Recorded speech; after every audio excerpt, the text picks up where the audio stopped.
Hey boys and girls, it's Miss Steindorff. I hope you've had a wonderful Thursday, and some of you are probably getting ready to go to sleep tonight, so I just wanted to get on YouTube and read a quick bedtime story for you.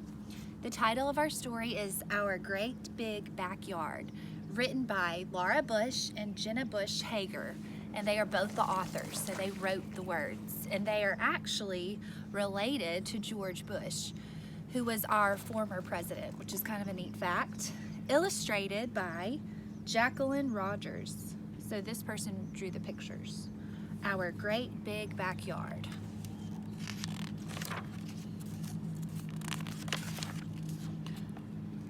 Huddle, my BFF, Hank said. I have our whole glorious summer mapped out. Awesome, stupendous, super duper. Hank's summer plans. Hank wanted to watch a different movie every day. Ricky was going to create a YouTube channel. Louise and I couldn't wait to have an epic Starship tournament. iPads, video games, Wi-Fi, oh my. It was going to be the best summer of our lives. But that was before... That night, Mom gave me the bad news. We are going to spend the summer on a road trip. Dad's map was different from Hank's, but I was supposed to spend it with my friends. Jane, there is more to life than staring at a screen. You'll love being on the open road. As if I didn't have enough to worry about, my pest of a brother, Sam, kept bothering me. Come on, Jane, let's go outside. We'll practice camping. No way. I'm busy.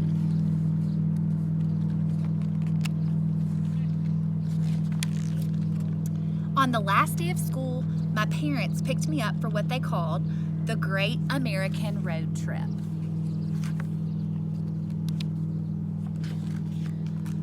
I sent my friends a message.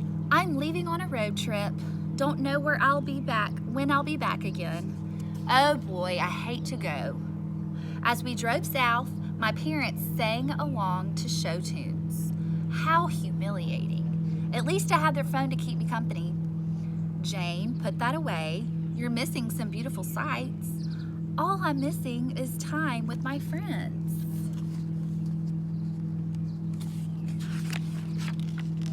First stop, Everglades National Park. Swamps, cypress trees with creepy hanging moss, and mosquitoes as far as the eye could see. Big deal. There's absolutely nothing to see here. Beware of alligators. There's alligators that go in the swamp. See them right there? We drove forever to get to our next stop.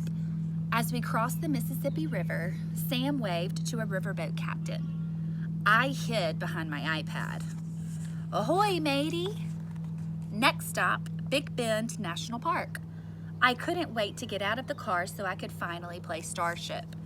Jane, please put that away. Come look through the telescope. Oh, wow. The sky in Texas was huge and bright. Then, bless my lucky stars, a meteor shower lit up the sky like fireworks, brighter than any screen I had ever seen. Wow. We traveled west across the desert. Sam and I pretended we were astronauts on Mars. Next stop, Grand Canyon National Park. We tiptoed over the skywalk like acrobats on a tightrope. The river so far below looked like a shiny ribbon. As we explored, I sent a selfie to my crew. Yep, that's me, on Blaze, my mule. The only thing missing is you, XOXO. Pirates beware. When we rafted down the Colorado River, I was a pirate captain with Sam as my first mate, navigating treacherous waters. Next stop, Yellowstone National Park. We were park rangers on the lookout for animals. Mountain lions, buffalo, and bears, oh my. What did the park ranger say to the skunk? That was a question on this sign right here. Smell you later. Take a hike. We waited and we waited for Old Faithful to explode into the air. Then finally, 5, 4, 3, 2, 1, blast off. It was like a real starship shooting off into space. This is called an Old Faithful geyser. This is what happens when water shoots out from the ground. Oh, my darling. Last stop, Yosemite National Park. Sam and I served our last dinner on the road. Fireflies hung in the air like fluttering stars.